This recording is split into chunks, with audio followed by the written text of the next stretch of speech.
Con estas palabras, entonces, damos inicio al primer seminario de prácticas pedagógicas innovadoras Entropía Educativa, dando paso a nuestra primera charla magistral, la que el día de hoy estará a cargo del doctor Eliud Quintero Rodríguez y que se titula Integración Tecnológica para el Aprendizaje Activo.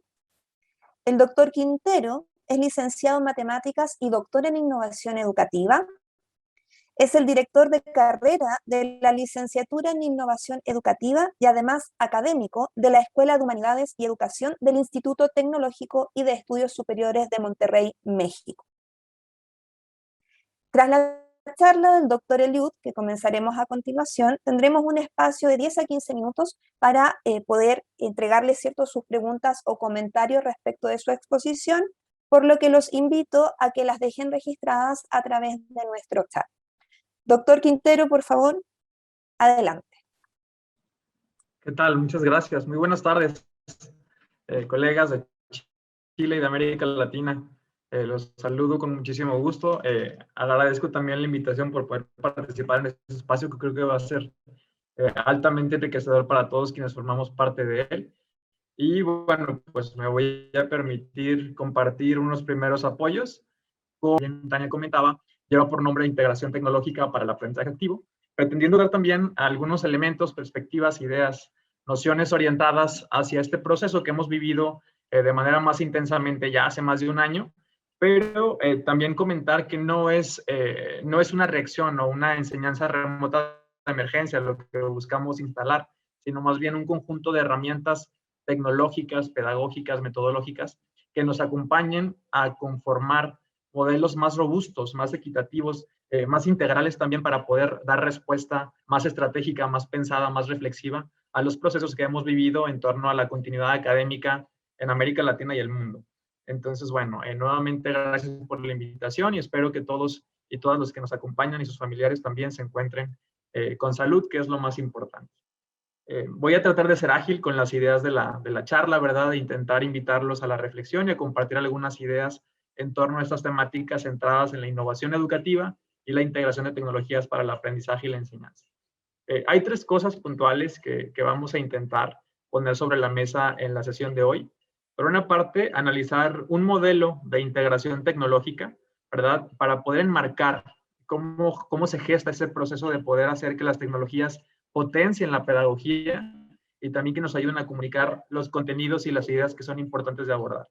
Eso va a ser en una primera instancia, que es lo que tenemos por aquí, ¿verdad? En un segundo momento, quisiera poner sobre la mesa también el reconocer estrategias de aprendizaje activo. Particularmente nos centraremos en una que tiene un potencial importante de incorporarse en modalidades digitales, llámese eso en línea, híbrido o una presencialidad en donde las tecnologías se integran también de manera coherente.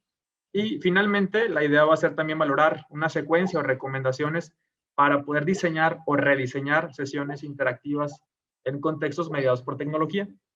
Quiero invitarlos ahora, por principio de cuentas, a tener un breve ejercicio de interacción, ¿verdad? Voy a procurar también que en esta charla, además de que haya ideas que podamos aportar, pues también haya algunas ideas que podamos recoger de quienes nos acompañan. Entonces, invitaría a quienes están en este momento en la sesión a ir al chat, y en el chat les acabo de colocar un link, ¿verdad? Que tiene aquí el enlace a esta sesión de Menti. Si me ayudan yendo al chat y dando clic ahí, pues entonces podríamos comenzar la interacción. También he colocado del lado derecho de la pantalla un código QR, ¿verdad? Si alguien tiene ahí a la mano algún dispositivo móvil, alguna tableta, algún teléfono y desea seguir la interacción vía esos formatos, bueno, pues lo puede hacer. En este momento ya me di cuenta que hay algunos colegas que ya se integraron a la interacción porque nos están mandando por ahí algunas señales virtuales, ¿verdad? De que estamos conectados. Pueden mandarnos por ahí un corazoncito, una pregunta, un like o un icono de gatito si no se deciden por ninguno de lo anterior. Ese tema de los códigos QR se ha integrado también fuertemente a la educación. Quienes, por ejemplo, han tenido oportunidad en algún momento en que las restricciones y la flexibilidad de los negocios se han abierto, se habrán dado cuenta que, por ejemplo, en los restaurantes, en lugar de que estén los menús, ¿verdad? Impresos, ahora se colocan códigos QR por ahí con una calca para que los usuarios puedan conocer información de los negocios, productos o servicios sin manipular objetos. Entonces, esas prácticas que están por ahí en lo cotidiano, en la medida en que las condiciones actuales lo permiten, se ha incorporado también a la educación. Entonces, ya me resulta difícil, colegas, iniciar alguna interacción sin antes preguntarnos cómo estamos hoy, ¿no? ¿Cómo nos sentimos? Sé que las opciones que están aquí son muy limitadas, pero la idea es tener un poco esa percepción, ¿no? De cuál es el estado de ánimo, la emoción que nos representa hoy día. Tenemos, como podemos ver, de todo un poco, al menos con las personas que nos han hecho favor de enviar sus respuestas, pues por aquí aparece a la expectativa, ¿verdad? Como una emoción que predomina. La neurociencia cognitiva, por ejemplo, la neuroeducación, nos habla de esa relación tan estrecha que existe entre la emoción y el aprendizaje o la cognición, de tal forma que la predisposición a aprender tiene mucho que ver con la emoción y la expectativa. También aparece por aquí la felicidad, la emoción, el cansancio, ¿verdad? No es extraño encontrarnos, sobre todo en periodos que han sido tan intensos, de mucho aprendizaje, de mucha enseñanza y de mucho puesto en práctica. Lo que hemos estado aprendiendo, estar inquietas, inquietos, y otra cosa, ¿verdad? Que también está por ahí, porque seguramente habrá más emociones que están presentes y que no pudimos capturar con estas alternativas limitadas. Muchas gracias a los que nos compartieron cómo están el día de hoy. Y bueno, pues quisiera también sondear en este momento, bueno, qué tan retador ha sido este proceso de migrar, de transitar a lo mejor de una enseñanza que teníamos muy instalada en lo presencial y ahora recurrir a modalidades, ¿verdad?, virtuales o caracterizadas por la presencia de interacciones mediadas por tecnología. En una escala de 1 a 5, ¿qué tan retador ha sido el tema de impartir clases a distancia, explicar contenidos de tu asignatura, mantener la atención de tus estudiantes y la cuestión de evaluar o retroalimentar a los alumnos, ¿verdad? Algo que me parece interesante es que yo he hecho este ejercicio hace un año, por ejemplo, ¿no? Después por ahí del verano, bueno, ya el verano es muy relativo, ¿verdad? ¿Dónde estemos? De junio, julio, por ahí en diciembre, empezando este año, marzo, en abril, y estas gráficas, pues por supuesto que se han estado moviendo todo el tiempo. Pero me parece muy interesante, ¿verdad? En el momento en que nos encontramos, observen aquí la distribución de las frecuencias, de cómo ha sido este proceso de adaptación, también de desafío, de reto, de lo que implica esa migración que hemos vivido, ¿cierto? Entonces, algo que se ha mantenido constante en este ejercicio, por ejemplo, es que si pudiéramos intentar, ¿no?, tener un indicador del nivel de reto, desafío, de impartir clases a distancia, en este momento lo situamos con un promedio de un 3.7 en la escala de 1 a 5, ¿no? Lo cual definitivamente ha sido retador, ha sido desafiante para todos. Cuando comparamos este valor con el siguiente, que tiene que ver con explicar contenidos de tu disciplina, tu asignatura, siempre hay una variación hacia abajo. Y eso puede ser porque aún en la presencialidad ya teníamos cierta práctica, cierta experiencia incorporando recursos tecnológicos que nos ayudaran a explicar o a representar contenidos de la asignatura. Observemos también que es común observar que este factor de mantener la atención, la motivación, la atracción de los alumnos es un desafío y lo ha sido también en la presencialidad. Y ahora en estas versiones digitales de experiencias de aprendizaje se acentúa. La parte de evaluación también representa por ahí sus dificultades o sus desafíos, sobre todo, pero también oportunidades sobre cómo entregar una retroalimentación más frecuente y más oportuna, aprovechando los recursos tecnológicos que hoy nos caracterizan. Puesto que esta conversación, así sea de manera muy general y breve, va a abordar 3 aspectos. Quisiera también, pues, tener un indicador, ¿no?, de qué tan familiarizada o familiarizado estamos con modelos de integración tecnológica, por una parte, que es el vértice superior del triángulo, con el diseño de sesiones virtuales, ¿verdad? Y también con un concepto de aprendizaje invertido, que ha sido una de las tendencias en innovación educativa que más han destacado en los últimos años, décadas tal vez, relacionados con estrategias centradas en el estudiante y altamente aplicables en modelos mediados por tecnología. Entonces aquí tenemos, por ejemplo, una representación poligonal.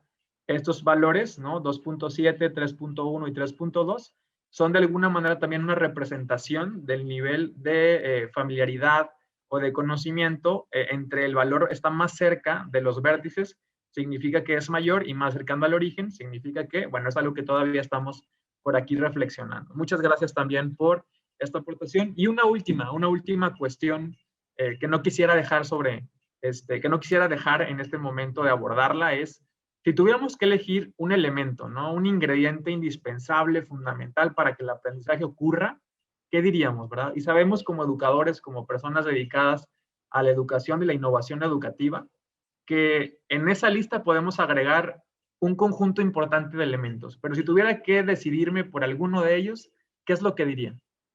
Y dentro de las respuestas que nos empiezan a mandar por aquí, la parte de motivación, ¿verdad? Parece que es fundamental que para que un aprendizaje sea significativo, se consolide, se refuerce, tengo que estar motivado, tengo que sentirme motivado por quererlo aprender y crear los medios para que los estudiantes se puedan apropiar de él. En este momento, en esta representación de nube de palabras, esa palabra que se representa con mayor tamaño también tiene relación con la frecuencia de esas opciones que enviamos los participantes. Entonces vemos motivación, vemos emoción, claridad, emotividad, aprender haciendo, este concepto me encanta. Significación, vínculo, interés, mejora, pensamiento crítico, ¿verdad? Definitivamente todo ello importante, todo ello debería estar también en ese conjunto de ingredientes para que el aprendizaje suceda, pero destacaríamos la parte de la motivación. Hoy vamos a avanzar entonces con la interacción y voy a procurar todavía retomar hacia el final algunas de las ideas que hemos dejado en esta primera ejercicio con Menti. Entonces decíamos, bueno, vamos a hablar básicamente de tres cosas, de un modelo de integración tecnológica y en particular hablaremos del modelo TPACK para poder situar un marco de referencia relacionado con integración de tecnologías para el aprendizaje activo. En un segundo momento tendremos también en consideración las ideas fundamentales o generales de lo que implica y de lo que no implica el aprendizaje invertido. Y finalmente, hacer un ejercicio para el diseño de una secuencia de aprendizaje interactiva y digital. Hay una frase de Cristóbal Cobo, colega chileno, ¿verdad? Ya tiene más de un año que esta frase por aquí se mencionó, desde que la vi me llamó la atención y decidí incorporarla, porque habla de una reflexión profunda en torno a que replicar una lección diseñada para una clase presencial es ineficaz para una audiencia remota. Y lo va a hacer si no tenemos en consideración todas las implicaciones que se gestan y se originan o se afectan cuando trasladamos una sesión presencial a una virtual. Dentro de la virtualidad hay nuevas formas de interacción, de comunicación, de retroalimentación, de negociación de los aprendizajes y es algo que no debemos perder de vista en lo que estamos realizando. Muy bien, entonces platicábamos que en el contexto, y voy a aprovechar muchos de los comentarios que hacía el rector en torno a el contexto del siglo XXI, ¿verdad? Las habilidades que un profesor debe poseer en estos contextos globales, altamente tecnologizados, también con los perfiles de los estudiantes que estamos recibiendo en la universidad. Y a finales de la década de los 80, Schulman nos hablaba de que aún siendo un muy buen matemático, por ejemplo, eso no hace que sea un muy buen profesor de matemáticas. Schulman hacía una distinción entre un conocimiento de la disciplina y un conocimiento de la pedagogía, ¿verdad? Entonces, hacía la distinción entre el pedagogo del especialista del contenido. Las investigaciones de Schulman también hablaban de que estos saberes no son saberes aislados, sino más bien que conviven y son saberes complementarios, ¿no? De hecho, uno nutre al otro. Y entonces hablábamos de que en esa intersección que hay entre el conocimiento del contenido y esa maestría en la pedagogía, surge este concepto que hablamos como un conocimiento pedagógico del contenido. Entonces, para que yo sea un muy buen profesor de mi disciplina, tengo que conocer ciertas técnicas, metodologías, estrategias para la enseñanza de tal disciplina. Ahora bien, con el auge de las tecnologías, de la web, con el arribo y la difusión del Internet, se vuelve más necesario todavía el desarrollo de competencias digitales en los docentes y por consecuencia en los estudiantes. Así es que a este modelo, ¿no? O a estas representaciones de saberes disciplinar y pedagógico, se integra ahora este saber tecnológico. El modelo TIPA justamente hace referencia a esas representaciones, igualmente que están integradas entre un conocimiento disciplinar, pedagógico y tecnológico, ¿verdad? Habrá que hacer la precisión también de que estamos analizando este marco de referencia y por tanto estamos viendo los elementos como separados. Sin embargo, en la práctica, lo que solemos hacer en los diseños de sesiones virtuales o mediadas por tecnología, realmente estos saberes conviven, es difícil ver uno aislado del otro. El modelo TIPAC entonces hace referencia a ese saber o ese conocimiento tecnológico, pedagógico y del contenido y que responde a una pregunta muy en particular. Ahora bien, Una de las características que tiene, por ejemplo, este marco de referencia y que ya se atribuye a una contribución mucho más reciente de Misra y Kohler, hablamos ahora del 2006, nos habla entonces de que esos saberes, el conocimiento del contenido, de la pedagogía y de la tecnología, se pueden analizar desde una óptica en la que hacemos énfasis, ¿no? Por ejemplo, el conocimiento del contenido hace referencia a eso que enseño y aprendo, ¿verdad? Soy un profesor de física, por ejemplo, ahorita que hablaban de este concepto de la entropía. Ah, bueno, pues entonces en ese conocimiento del contenido tiene relación esas teorías, esas prácticas, los marcos de referencia de una disciplina en particular. Cuando hablamos de un conocimiento de la pedagogía, ahora hacemos referencia a esa forma en la que se enseña o se aprende un contenido disciplinar en específico. Aquí hablamos de prácticas, procesos, de métodos de enseñanza, de aprendizaje. Incluso podemos hablar de áreas mucho más específicas, como pudiera ser habilidades para la gestión del aula, la gestión del grupo, la planificación didáctica de una sesión, las evaluaciones y retroalimentaciones que hacemos de los alumnos. Y por su parte, el conocimiento, los saberes tecnológicos hacen referencia a esas herramientas o recursos que se emplean para enseñar y aprender un conocimiento disciplinario específico, ¿verdad? Dicho de otra forma, este saber tiene que ver con el uso de tecnologías que favorezcan la enseñanza y el aprendizaje. Ahora bien, este modelo TPACK tiene su complejidad y también su valor en que no únicamente analiza estos saberes de forma independiente, sino que hablamos de esas interrelaciones que existen, que son esas áreas de traslape en este diagrama de Venn. Por ejemplo, podríamos hablar de ese conocimiento pedagógico del contenido al que Schulman en el año 86 ya hacía referencia cuando pensamos en la relación intrínseca que hay entre el conocimiento del contenido y de la pedagogía. Pero también puedo hablar de la intersección que existe entre el conocimiento del contenido y el conocimiento de la tecnología. A eso llamamos entonces un conocimiento tecnológico del contenido. Cuando hablamos de este conocimiento tecnológico del contenido, hablamos entonces de esas tecnologías que nos enseñan o que nos ayudan a enseñar un conocimiento disciplinar en particular. Por poner un ejemplo, si yo soy un profesor, por ejemplo, de ciencias, de matemáticas, y un software que es muy propio de mi disciplina para enseñar, por ejemplo, a graficar funciones, estaría justamente en esta parte de la interacción. O un simulador, por ejemplo, que me permitiera que mis estudiantes manipulen de forma segura un simulador digital de circuitos eléctricos, ¿no? Entraría dentro de esta categoría de un conocimiento tecnológico vinculado a la disciplina. Cuando intersecto este conocimiento de la tecnología con este conocimiento de la pedagogía, es aquí cuando hacemos referencia a ese conocimiento tecnológico pedagógico. Y es parte de lo que como profesores podemos considerar cuando quiero, por ejemplo, comunicarme de manera más efectiva con los estudiantes en contextos mediados por tecnología. O cuando quiero ofrecer una retroalimentación personalizada, frecuente y oportuna, utilizando algunas herramientas que me permitan hacer esto. O cuando quiero mantenerme en comunicación constante con los estudiantes, pese a que estoy en entornos digitales.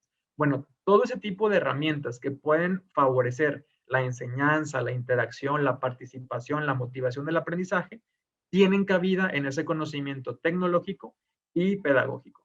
Si este modelo ya les parecía lo suficientemente complejo, bueno, pues tuvo una actualización también o una adecuación este modelo TPACK en donde ahora se inserta este círculo rosado que hace referencia al contexto, ¿verdad? Porque el aprendizaje es situado. Si yo tengo un diseño en donde ya he enriquecido a lo mejor una secuencia de aprendizaje donde he integrado efectivamente tecnologías, debo considerar que no necesariamente ese diseño me va a funcionar en la siguiente sesión con otro grupo o cuando lo traslado a otro contexto, ¿no? Sino que tengo que respetar, conocer e identificar ese contexto al cual va a ser inserto ese diseño en una próxima ocasión. Pues bueno, ya una vez que hemos repasado ese marco de referencia del modelo de integración tecnológica TPACK, es cuando podemos movernos hacia cierto tipo de estrategias centradas en el estudiante y que nos permiten sobre todo aprovechar estos espacios súper valiosos, pero también muy cortos, ¿no? Muy estrechos, en los que tenemos oportunidad de interactuar con los estudiantes en momentos sincrónicos. Podemos hablar de diferentes tendencias, ¿no? Me encantaría tener un espacio un poco más amplio para poder hablar de esas tendencias en innovación educativa que se pueden integrar de forma muy efectiva en diseños de experiencias de aprendizaje digitales o mediadas por tecnología. En este caso, ¿no? Vamos a hablar un poco sobre el aprendizaje invertido, porque aunque ha causado revuelo, ha tenido mucho más énfasis, también ha sido de alguna manera como víctima de algunas ideas o concepciones erróneas que se atribuyen a tendencias en innovación educativa como pudiera ser el aprendizaje invertido. Si intentamos visualizar cuál es la perspectiva de estos acercamientos pedagógicos innovadores centrados en el estudiante, es cuando podemos encontrar filosofías como la del aprendizaje invertido. Comenzaría por decir que tiene nombre, o sea, el nombre de aprendizaje invertido hace referencia a una inversión tanto en el orden, en la estructura, como también en el rol de los actores que participan. ¿Qué es lo que sucede típicamente en una sesión pues más convencional de clase, ¿no? El profesor va, expone la clase y después solicita que los estudiantes practiquen ejercicios fuera de la clase.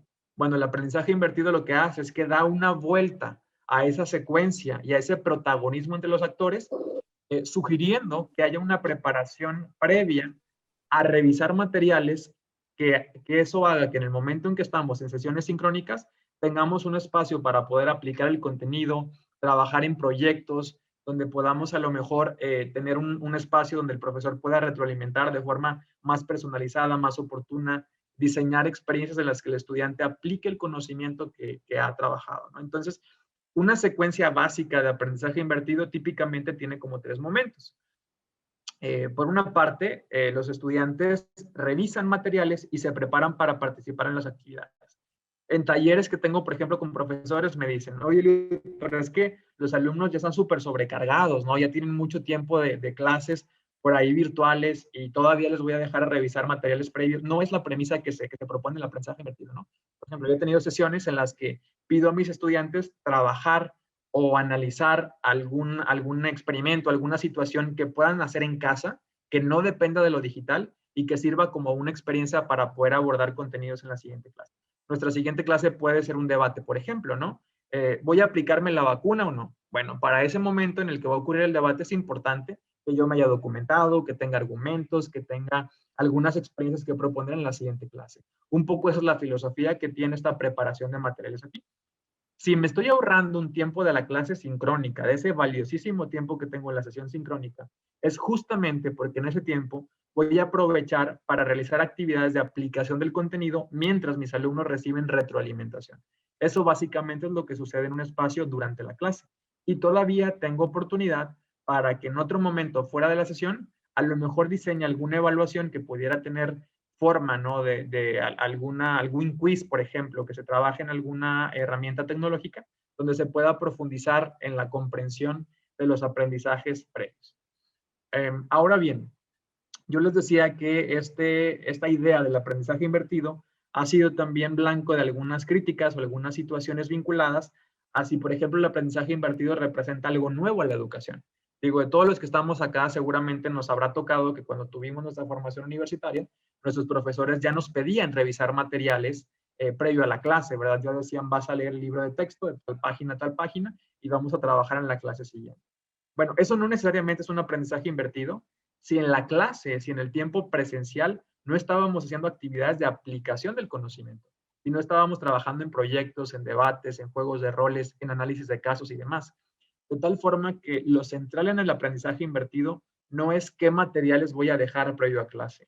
Lo central tampoco es si debo grabar videos y de qué duración. Eso claro que es importante, pero lo central tiene más que ver en cómo aprovechar el tiempo sincrónico con los estudiantes para ofrecer un acompañamiento, una retroalimentación y sobre todo un ambiente que permita aplicar y tener retroalimentación por parte del profesor.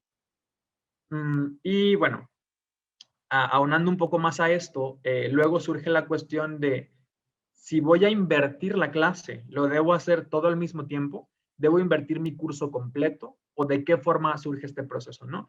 Las recomendaciones cuando yo decido implementar estrategias de aprendizaje activo, sea cual sea, y en particular el aprendizaje invertido, es hacerlo de forma gradual. No significa que todas mis clases vayan a utilizarse la misma estrategia centrada en el estudiante, sino que puedo ir localizando algunas temáticas, algunas ideas que puedo ir, digamos, teniendo un poquito más de control, más de confianza y entonces poder ir incrementando el tipo de estrategias que pueda implementar.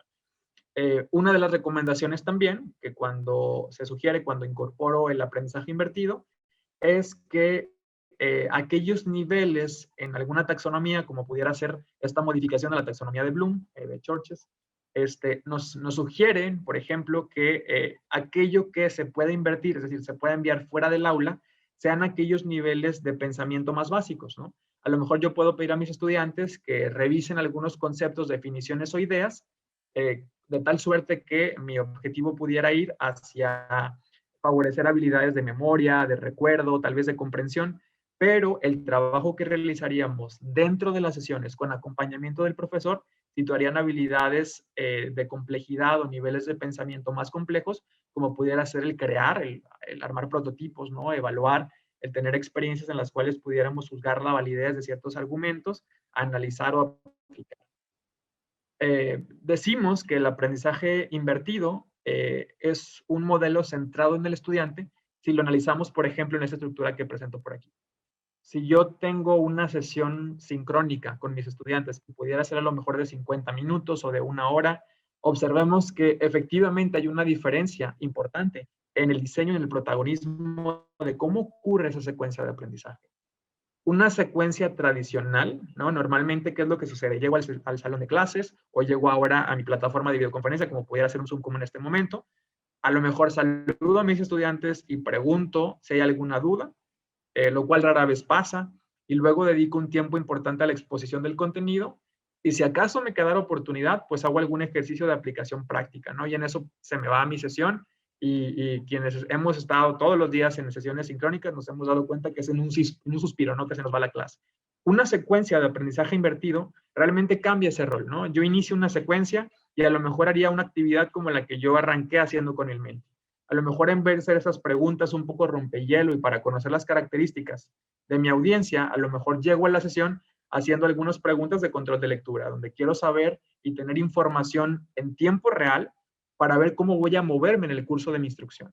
Si observo que mis estudiantes vienen a lo mejor con algunas dudas o confusiones para algunas ideas importantes, ya sé sobre qué hacer énfasis. Y viceversa, si observo que mis estudiantes tienen un poco más de entendimiento, fluidez sobre algunas ideas, también ya tengo información útil sobre cómo aprovechar mejor el tiempo de mi instrucción. Una vez que dedico un espacio para ese tiempo de comprobación de ideas importantes o ideas que hayan quedado para revisión previa, tengo entonces un espacio para hacer aplicación práctica del contenido. Luego profesores me preguntan, ¿no? Oye, entonces lo que se propone es que no haya un tiempo de exposición en el aula. Claro que lo hay, ¿no? Y si en este momento yo descubro que una idea fundamental, esencial de mi sesión de clase amerita que tengamos una exposición y que hagamos un ejercicio de aplicación del contenido donde el profesor guíe la dinámica, dé más ejemplos y resuelva más dudas, ese espacio está pensado para ello, ¿no?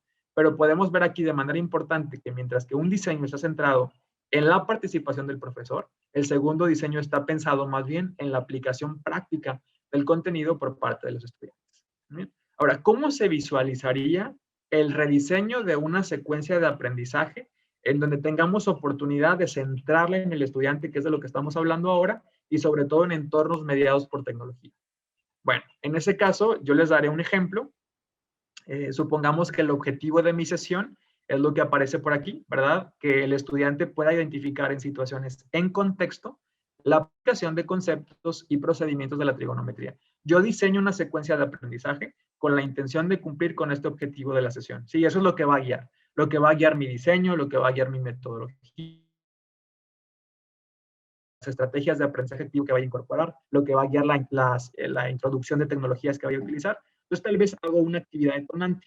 En esa actividad detonante, por poner un ejemplo, yo puse aquí un accidente en el tráfico, ¿no? Entonces, tal vez coloco algún recurso, como en este caso, es una noticia, un video en donde vemos por aquí que un autobús se va desplazando por alguna carretera, ¿verdad? Y hay por ahí un puente peatonal. Este video, que además es muy breve, ¿no? Lo que me sirve es para detonar un poco, para movilizar los contenidos que voy a abordar en la sesión. Entonces analizamos con los estudiantes, bueno, qué es lo que está ocurriendo en este caso. Tal vez no se percata de que hay un puente peatonal y que tiene por ahí una leyenda. Y bueno, colisiona con él, ¿no? Una vez que entrego esta actividad detonante, felicito a cada estudiante, le entrego previamente un material como este, donde le doy alguna información, una estructura, algunas medidas, y también aquí un indicador, un puente que dice que la altura próxima es de 4.6 metros y la pregunta es si este camión que está cargando por ahí unos neumáticos va a poder atravesar ese puente o no. Solicito en los próximos 15 minutos que cada estudiante trate de resolver la actividad de forma individual y luego paso a una actividad colaborativa en donde reúno a mis estudiantes por equipo, puedo trabajar en estas plataformas interactivas, grupos pequeños y que intenten resolver el problema ahora de manera conjunta comparando las respuestas individuales. Puedo visitar los grupos, en algún momento identificar pues concepciones más comunes, estrategias para resolverlo, a lo mejor diferencias en los resultados y luego hago una actividad integradora de cierre donde mi rol ahora es, a lo mejor pido algún equipo que comparta su solución, a lo mejor podemos ahora generar alguna especie de evaluación o de ejercicio para poder poner en práctica lo que aprendimos, o a lo mejor como profesor puedo recuperar las ideas que haya observado en los diferentes equipos para poder hacer un cierre de la actividad. Si quitamos esos ejemplos, bueno, tendremos una estructura sobre la cual podamos pensar en el diseño de una secuencia interactiva. Yo ahora, en lugar de tiempos, pues he sugerido aquí algunos porcentajes en los que se pueden basear las actividades, ¿no? Estoy proponiendo 5 tipos de actividades, como podría ser una detonante, que es la que nos invite a movilizar el contenido. Claro, puede ser un video, una imagen, una noticia, una problemática real, algo que enganche al estudiante, algo que sea de su interés, que le sea relevante, de lo que quiera formar parte, en el que tenga alguna experiencia. Luego podemos hacer alguna actividad instruccional, puedo dar algunas orientaciones, guiar la actividad, explicar algún concepto. También permito que cada estudiante interactúe con el contenido, que socialice las ideas con otros, que contraste, que argumente, que convenza o que adopte otras visiones. Y una actividad de cierre, que siempre es importante, bueno, que el estudiante le quede claro que esta secuencia que trabajamos o que este ejercicio que hicimos tiene como intención que desarrolle cierta habilidad, que fue con lo que comencé justamente a platicarles sobre este diseño. Luego otros colegas me preguntan, ¿no? Los profesores, oye, ¿y este es el diseño, es el modelo? Y la respuesta absolutamente es no. Finalmente es una secuencia que puede verse como una serie de piezas que yo puedo mover a voluntad, ¿no? Habrá veces que me funciona mucho mejor después de una actividad detonante, a lo mejor reunir a los alumnos por grupos para que luego hagan algún ejercicio de reflexión individual y después hago un cierre. Hay ocasiones que en la clase a lo mejor no hago alguna actividad individual, sino que trabajamos en lo colaborativo, de tal forma que el orden, la duración y la presencia o no de algún tipo de actividad, pues va a estar en función de las necesidades de mi clase, del conocimiento previo que tengan los estudiantes, del tiempo que tenga para la sesión y demás. Entonces, algo que pueda ser efectivo para el diseño de sesiones virtuales tiene que ser flexible, ¿no? Me voy a ajustar a los lineamientos, al tiempo que tenga establecido para el diseño de una secuencia, siempre procurando que el estudiante pueda involucrarse, pueda participar y pueda ocurrir todo lo que dijimos en el Menti de inicio, que se pueda motivar, que se pueda interesar, que pueda aprender haciendo, que pueda tener una visión del aprendizaje en donde tenga el espacio y el momento para poder aplicar o reflexionar sobre lo que está aprendiendo. Y bueno, eso tiene que ver entonces con este diseño de la secuencia de aprendizaje. Por eso es que podemos ver que una secuencia de aprendizaje invertido puede trabajarse con este enfoque y con las características que describíamos en el diseño de esta secuencia de aprendizaje que justo acabamos de describir. Y bueno, pues ya como actividad de cierre, estoy intentando simular, si ya se dieron cuenta, también una clase sincrónica en la que veríamos algunas teorías, veríamos algunos conceptos y después haríamos un breve ejercicio de repaso.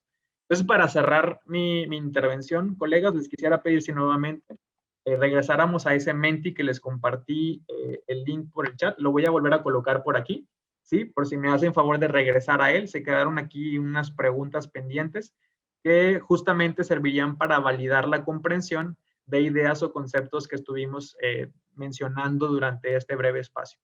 Entonces, coloqué el link en el chat, está el código QR nuevamente por aquí a la mano, ¿verdad? Del lado derecho. Ahora cada uno de los participantes que han ingresado al Menti, vamos a participar en un ejercicio de reforzamiento. Voy a hacer solamente 5 preguntas. Entre más rápido respondamos, más puntos tenemos. Cada uno de ustedes ahora tiene asociado un emoji, un avatar, un personaje que lo va a representar en esta actividad interactiva. Ubiquen quiénes son, pónganle un nombre artístico también para la participación en la sesión. Y vamos rápidamente con las preguntas. De acuerdo con el aprendizaje invertido, de qué tipo de actividades se recomienda realizar en el tiempo presencial o sincrónico. Tenemos aquí algunas opciones de respuesta. Tenemos solamente 5 segundos para dar respuesta a esta pregunta. En el tiempo presencial o sincrónico.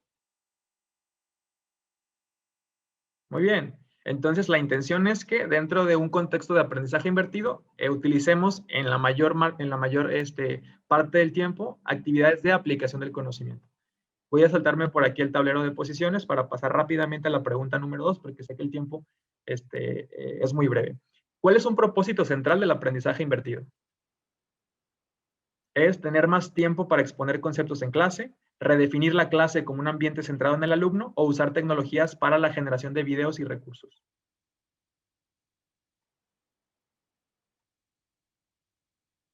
Y efectivamente, he visto que están muy atentos en la intervención porque efectivamente es redefinir la clase como un ambiente centrado en el estudiante. Voy a saltarme el tablero de posiciones.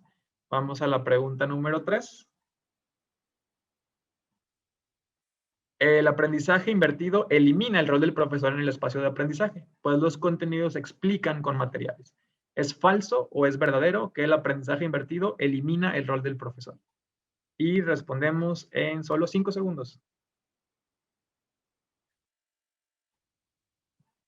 Uy, me salté ahí la respuesta. Efectivamente es falso, ¿verdad? El rol del profesor no se elimina, se redefine. El rol del profesor ahora, en lugar de ser el expositor que da una buena conferencia magistral, adopta otras funciones que tienen más que ver con el acompañamiento y la retroalimentación de los estudiantes. ¿Qué caracteriza al diseño de sesiones interactivas en ambientes virtuales en esta conferencia? ¿Su facilidad, su complejidad o su flexibilidad? ¿Sí? Nos quedan solamente 6 segundos para dar respuesta a esta pregunta.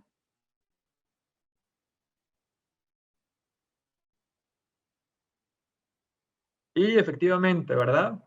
Si es fácil o es difícil, no lo sabemos, porque va a depender de la experiencia, del conocimiento previo de los alumnos, de los conceptos que vamos a enseñar, pero sí tiene que ser flexible para poder que sea eficiente, ¿no? Y que sea efectivo a las necesidades de la sesión. ¿A cuál de las siguientes preguntas se busca dar respuesta fundamentalmente a través del modelo TIPAC? ¿Sí? Aquí tenemos 3 preguntas, hay que localizar cuál de ellas es la que de manera más importante se puede dar respuesta a través del modelo TIPAC. ¿Qué debe saber hacer un docente para integrar tecnología educativa de manera adecuada? ¿Cuáles pedagogías funcionan efectivamente para una sesión presencial? ¿O cómo se diseña y aplica una rúbrica para evaluar habilidades de expresión oral?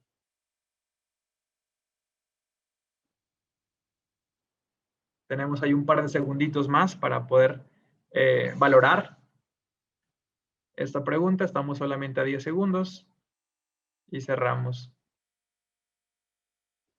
Observen que al simular esta clase dimos algo de teoría, hicimos algo de ejercicio práctico, estamos ahora en esa actividad integradora de cierre al que hacemos referencia. Efectivamente, aunque de alguna manera toda se podría dar respuesta, un modelo TIPAC fundamentalmente busca responder a esta primera pregunta y pues bueno, con eso terminaría mi intervención. Si hay por aquí oportunidad de responder algunas inquietudes, pues aquí estamos con mucho gusto. Encantado de participar con ustedes y felicidades a Karen, que estuvo muy atenta y que fue quien respondió muy rápido y correctamente las preguntas.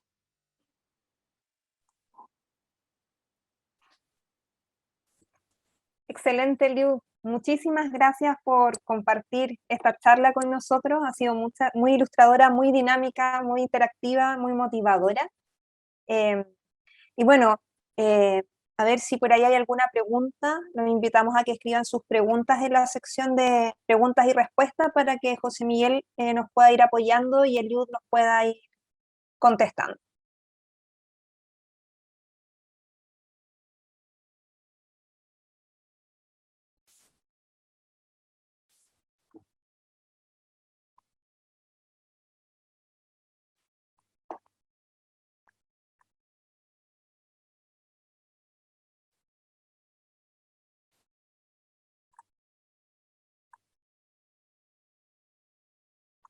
Por acá tenemos una pregunta.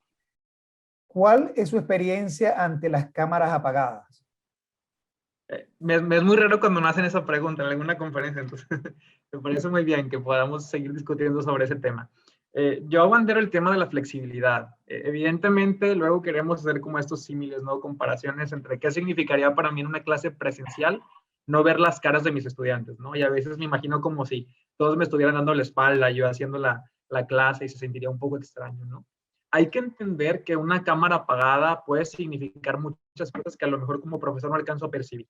Que me encantaría llegar a mi clase y que todos tuvieran la cámara prendida y poder ver los rostros y sus expresiones, porque eso también es información para mí sobre cómo alguien está aprendiendo. Sin embargo, no puedo asegurar que la cámara apagada pueda ser la forma en la que alguien pueda escuchar mi voz sin que se entrecorte, o que su ancho de banda no dé para estar con la cámara, el video y el audio, ¿no? O pueda significar temas de privacidad en casa. Abro la cámara y abro también mi espacio personal. Mi perspectiva es tratar de hacer dinámicas, interacciones en las que el estudiante sienta un espacio seguro, cómodo, de confianza para poder tener esa interacción cara a cara o cara a pantalla.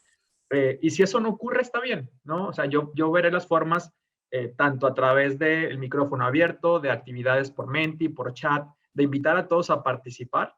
Si las cámaras están apagadas, pueden ser cuestiones que de pronto no alcanzo a visualizar y que tienen que ver con el aprendizaje, pero también pueden tener que ver con un tema de privacidad o ancho de banda. Entonces,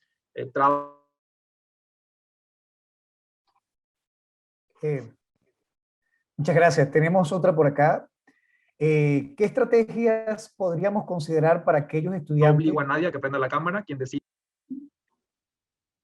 Ay, que estamos perdiendo la... Ok, tenemos otra pregunta por acá. ¿Qué estrategias podríamos considerar para aquellos estudiantes con problemas de acceso tecnológico no queden fuera del proceso de la clase invertida? Totalmente, sí, es verdad. De hecho, la clase invertida curiosamente apoyaría esas necesidades que existen, ¿no? O sea, si yo anticipo materiales, es justamente para que cada estudiante los pueda revisar en el momento y lugar en el que mejor pueda o le parezca, ¿no? Una estrategia de aprendizaje invertido no significa necesariamente poner videos para que el estudiante los revise. Puede ser el libro de texto, puede ser el experimento en casa, puede ser materiales que tiene a la mano, ¿no? Y una vez que llega la sesión sincrónica en la que yo quiero que los estudiantes participen o trabajen, hay aplicaciones también tecnológicas que pueden trabajarse sin internet o sin conectividad. E incluso, por ejemplo, yo hoy usaba mi presentación con Geniali. Geniali te da la oportunidad de que como diseñador, como creador del contenido, claro, tengo que estar conectado a internet y hago mi presentación ahí. Pero luego me da una opción de descargar la presentación offline para que mis estudiantes que no tienen conectividad puedan también trabajar la actividad interactiva. Entonces, al final del día, estrategias como el aprendizaje invertido pueden apoyar porque dan a los alumnos herramientas más flexibles sobre cómo, cuándo y dónde avanzan en su aprendizaje. Ok, gracias. Por acá tenemos otra. ¿Cómo toman los estudiantes este cambio de metodología?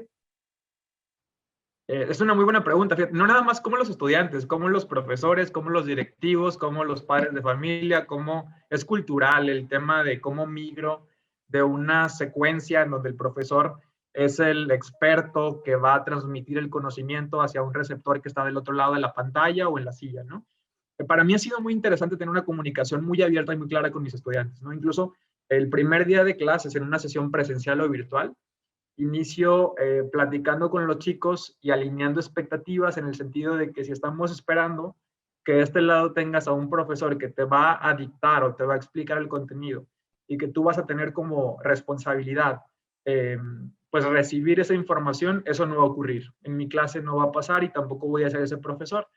Yo voy a estar mucho más atento, motivado y orientado para que mis estudiantes sean capaces de aplicar y de usar la información cuando sea necesario hacerlo, ¿no? Y eso que nos implica movernos de esas prácticas que hacen que el estudiante se perciba como alguien que va a recibir información que un experto le va a entregar. Y pongo muy entre comillas esto del experto porque teniendo hoy a la distancia de nada, ¿no? Los dispositivos móviles, la información está a la distancia de un clic. Entonces, más bien mi desafío no es enseñar, sino cómo hacer que alguien aprenda. Y desde esa perspectiva, entonces, al inicio de las sesiones alineamos el qué puede esperar un estudiante y qué puedo esperar yo para tener un mejor entendimiento de la dinámica de la clase. Gracias. Por acá otra. ¿cómo se puede articular el espacio síncrono con el asíncrono? Bueno, podríamos pensar que el espacio síncrono, como decía hace un momento, fuera un espacio en donde podemos aprovechar que estamos juntos. ¿Qué es lo que pasa típicamente? Cuando yo explico la teoría y elaboro las argumentaciones y pido a mis estudiantes que apliquen el conocimiento fuera de clase, es cuando surgen normalmente las dudas, ¿no? Cuando estoy usando la información. Ahí ya no tengo manera de estar con ellos trabajando, retroalimentando o atendiendo las inquietudes que tienen.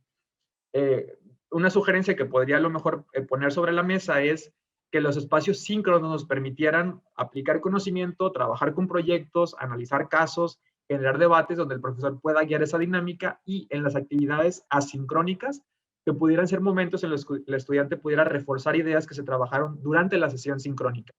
Las sesiones asincrónicas podrían ser como una extensión de lo sincrónico, en donde hay oportunidad para profundizar en ciertas ideas o contenido que hayan sido sembradas en los espacios de interacción en tiempo real. Eso sería algo que podríamos por ahí poner. Ahora, muchas herramientas tecnológicas nos permiten que el estudiante pueda revisar el material en casa cuando tiene oportunidad o cuando la conectividad o el tiempo les convenga mejor. Por acá otra pregunta. ¿Qué criterios se deben tomar en cuenta para utilizar el aula invertida en las aulas heterogéneas? Ya, pues es que parto de este mismo principio, ¿no? De que el aula invertida surge como una respuesta flexible ante estructuras más rígidas de clase. Teniendo aulas heterogéneas, es un espacio muy fructífero para que puedan incorporarse estrategias centradas en el estudiante que reconocen justamente la diversidad. En la medida en la que yo tenga, porque genere o localice recursos disponibles por ahí en la web, es que me puedo permitir diseñar o utilizar recursos que puedan personalizar la experiencia de aprendizaje del estudiante, ¿no? O sea, pienso, por ejemplo, algo como lo que hace Khan Academy, algo como lo que hacen los simuladores FED, etcétera, ¿no? Permiten que cada estudiante tenga oportunidad de interactuar con el recurso y que las dudas que vayan a surgir las pueda abordar yo de manera puntual. El aprendizaje invertido no tiene como premisa como estandarizar las necesidades del estudiante, sino más bien atender a la individualidad de los mismos. Entonces, se prestaría para hacerlo. Okay. Por acá lo desafían a esta pregunta. ¿Le ha pasado que el estudiante asocie la clase invertida con una pasividad docente, calificándola de manera deficiente? Totalmente, claro. Sí, digo, una resistencia es natural, ¿no? Y si vamos a movernos a espacios o estrategias más innovadoras, siempre lo más probable que vaya a ocurrir es que haya esa resistencia de por qué estoy en esta clase en la que el profesor no me está explicando y yo estoy haciendo como el trabajo, ¿no? Y es otra vez parte de alinear esas expectativas que tenemos en la sesión. Si el estudiante, ¿qué pasa si, por ejemplo, yo digo, bueno, van a revisar materiales hoy? Y en la clase próxima, lo que el profesor hace es que expone los materiales, da las definiciones, da los conceptos. Me parece razonable que el estudiante se pregunte por qué mi profesor está volviendo a dictar las definiciones que yo previamente había apuntado, no había revisado. Si yo aprovecho el conocimiento previo que trae el estudiante para iniciar mi clase con alguna actividad en donde yo recupero información de qué tanto pudo aprender o qué tanto pudo tener contexto, sensibilización, y a partir de eso hacer actividades donde apliquemos el conocimiento, lo más probable es que el estudiante vaya a dejar de cuestionar si se pudiera percibir eso como una pasividad del instructor, porque ahora el rol, si bien no soy el expositor, soy el que crea las condiciones o los medios para que el aprendizaje ocurra. Entonces, es lo que hablábamos en una de las preguntas, ¿no? El aprendizaje invertido no elimina el rol docente, ni le resta importancia a como aquel que va a legitimizar los aprendizajes de los estudiantes, pero sí que va a tener que hacer otras cosas, como por ejemplo, preparar recursos, retroalimentar al estudiante, poder identificar algunas dudas que sean más frecuentes para poderlas traer a la clase y demás. El rol del profesor de alguna manera se vuelve más complejo, pero también más cercano al estudiante. Okay. Por acá otra, ¿cómo han logrado en su institución instalar el modelo TIPA, considerando las múltiples competencias que deben tener los docentes? Sí, ha sido un desafío, ¿verdad? Porque estamos hablando de incorporar modelos en los que el desarrollo de competencias digitales docentes se ve de manera importante. y lo vivimos todos en este año último, ¿no? De la relevancia que tiene para nosotros como profesores, pues sentirnos cómodos y fuertes en el tema de poder usar tecnologías de manera efectiva en la clase. No es un proceso que se dé de la noche a la mañana, tampoco es un proceso que sea inmediato, pero es un camino necesario. Yo creo que uno de los efectos benéficos colaterales de la pandemia es que vino a acelerar algo que como educación mundial nos hubiera tomado mucho más tiempo si no fuera por la necesidad y la coyuntura que se presentó. Particularmente en el caso del TEC de Monterrey, hace un año cuando vivimos y tuvimos que enfrentar el tema de la pandemia, hubo un grupo, por ejemplo, importante de profesores que estábamos un poco más habituados al tema de las tecnologías, que se conformó una estrategia en la que profesores podíamos acompañar y capacitar a otros profesores que tal vez estaban un poquito más inseguros en el tema del uso de las tecnologías. De tal forma que para un profesor, y tal vez si yo soy profesor de un área como innovación educativa y tenía profesores que trabajan en la Escuela de Humanidades y Educación, había mucha más cercanía para poder apoyarnos entre nosotros. Entonces, comenzamos, digo, además de los cursos de capacitación y los talleres que estaban disponibles por ahí en línea, también había la apertura de que un colega pudiera apoyar a otro en este proceso. Excelente. Por acá tenemos otra. ¿Cómo funcionaría la parte de colaboración entre estudiantes cuando ciertos alumnos tienen dificultades sociales? Entre paréntesis, TEA. Sí, ese es un reto, ¿no? Todo lo que tiene que ver con el tema de la conectividad o la colaboración en tiempo real entre estudiantes va a representar un gran desafío para los profesores. Un caso muy particular, como este que nos refieren en la pregunta, también pudiera ser, por ejemplo, un caso de conectividad a Internet. ¿Qué pasa cuando tengo estudiantes que pueden estar ahí presentes y otros que no? Y mi diseño está pensado justamente para que colaboren. Lo mejor que podríamos decir es aprovechar justamente las fortalezas de un grupo diverso. Habrá estudiantes que puedan acompañar a otros que tienen alguna situación a lo mejor de una dificultad adicional en la que puedan colaborar juntos. El profesor tiene también oportunidades de estar más pendientes cuando trabaja con los estudiantes en la aplicación del conocimiento, ¿no? Estos modelos de los que hablaba ahora justamente representan oportunidades para el profesor para cambiar pedagogías o dinámicas más centradas en el estudiante y tener más espacio para atender ciertas problemáticas o necesidades educativas como las que hacemos referencia en esta pregunta, José Miguel. Perfecto.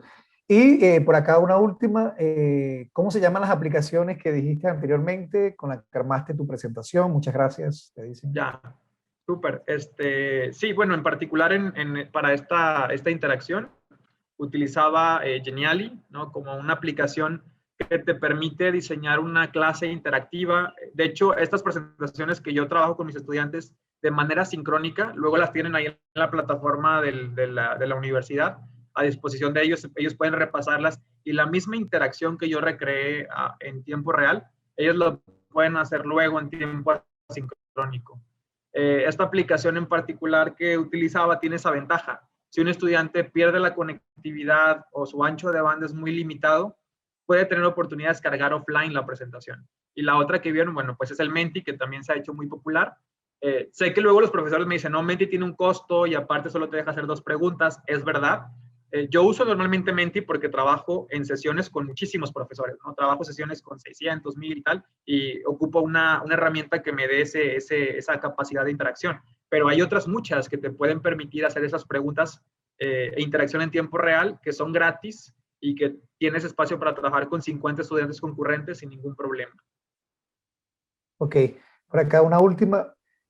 ¿Cuáles recursos y materiales sugieres para una clase invertida? Bueno, sugeriría de entrada, si el profesor se siente cómodo de diseñar sus propios materiales, por ejemplo, trabajar alguna aplicación para grabar videos como pudiera ser Flipgrid, pudiera funcionar muy bien. También hay muchos materiales súper útiles que están a disposición en Internet. Justo el rol del profesor también va a implicar ver qué materiales le pueden servir mejor para diseñar una clase y utilizarlo como un material detonante. Y sugeriría, bueno, claro, todas esas herramientas para hacer mapas mentales colaborativos, para poder tener tableros digitales como tipo lo que hace Padlet, lo que hace Jamboard, también suelen ser muy efectivos. Y justo lo que decía, ¿no, José Miguel? O sea, no tratar de abrumarnos con tantas cosas al mismo tiempo, todo el tiempo, sino en una clase puedo tener bien localizado, bien pensado, qué quiero usar, cómo lo voy a usar, cuánto tiempo me voy a invertir, y en la medida en la que me vaya sintiendo como un poquito más fluido y más cómodo, iré incorporando otras cosas. Perfecto. No hay más preguntas que compartir. Muchas gracias, Elio, por tus excelentes respuestas. Al contrario, muchas gracias.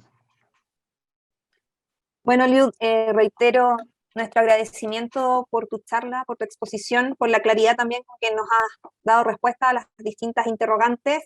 Contarte que en el chat muy buenos comentarios, un acierto haberte tenido como expositor.